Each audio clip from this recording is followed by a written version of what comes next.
Hi, my name is Robert Shelley with Shelley Law, and my law firm assists physicians with employment contract and independent contractor agreement issues. Today I'm going to talk about who pays for tail coverage.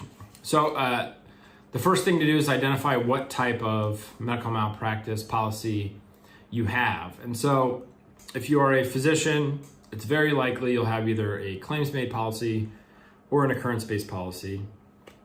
Some physicians who are employed by large hospital networks, they will be in a self-insurance program.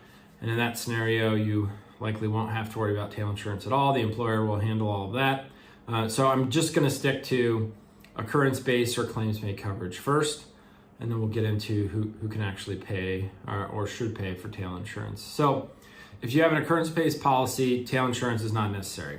It's that simple.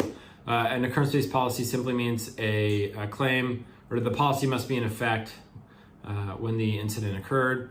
And so in this case, if you have an occurrence-based policy, you don't need tail insurance. You are covered forever. Occurrence-based insurance is generally about a third more expensive than claims-made. And so there is kind of a math equation if it's up to the physician of whether to pick occurrence or claims made. Most of the time, occurrence makes out in the long run as far as the physician not paying as much for it. But to be honest, most of the time it's not the physician's, or it's not up to the physician what type of policy they have. It's the employer that decides that. So a claims-made policy is the policy where tail insurance is necessary. And so if you can identify that you do have a claims-made policy, then who pays for tail insurance is going to be listed in your employment agreement, or I guess independent contractor agreement as well. There will be language about what type of policy you will have, usually the policy limits. And then in the scenario where you do have a claims-made policy, it will state who is responsible for paying for tail insurance. Now, there are kind of caveats to all of this, and so I'm going to go through those right now. So one, many employers who do have claims-made insurance, they may make the physician pay for tail insurance unless the employer terminates them without cause, meaning the physician didn't do anything wrong, but for whatever reason, corporate restructuring, financial issues, whatever it is, they're going to let the physician go. But if they do it without cause, they would pay for tail. Some places will do it as kind of a forgiven over time. So let me give an example. Many places will say, all right, if the physician completes 1 year of employment, then the employer will pay 25% of the tail cost, and then 2 years, 50%, 3 years, 75%.